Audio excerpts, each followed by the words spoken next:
సత్యంగా నుండి కార్లో వెళ్ళి అమ్ముతుంది అని చెప్తాడు. ఆ మాటకి ప్రభావతం ఉండి ఇంకా ఊరికైపోతుంది కాకుండా బాలో ఉండి ఫంక్షన్లో డెకరేషన్ చేస్తుంది కదా, ఇప్పుడు కార్లో వెళ్ళి చేస్తుంది.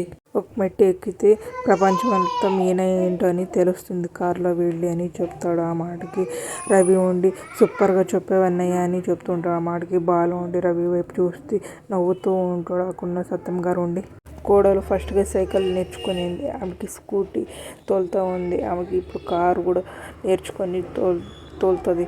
నీకు ఏమొస్తుంది, నీకు సైకిల్గానే వస్తుంది ఏంటి తోలేకి అని చెప్తూ ఉంటాడు. ఆ మాటకి ప్రభావతాలని చూస్తుంటూ సత్యం వైపు అక్కడున్న సత్యం గారు ఉండి నువ్వు మాట్లాడుతున్నావా, నోరు మూసుకొని కూర్చో అని చెప్తాడు. ఆ మాటకి మీనా ఉండి ప్రభావతి వైపు చూస్తూ ఉంటుంది. అక్కడున్న బాలు ఉండి మీనాకు మేడం కార్ నేర్చుకోవాలంటే ఫస్ట్ ఫీజు కట్టాలి మేడం అని చెప్తాడు. ఆ మాటకి మీనా ఉండి మాకు తెలుసు సార్ అని చెప్పి అక్కడి నుంచి పైకి వెళుతుంది. అక్కడున్న ప్రభావతి మీనా వైపు అలానే చూస్తూ ఉంటుంది.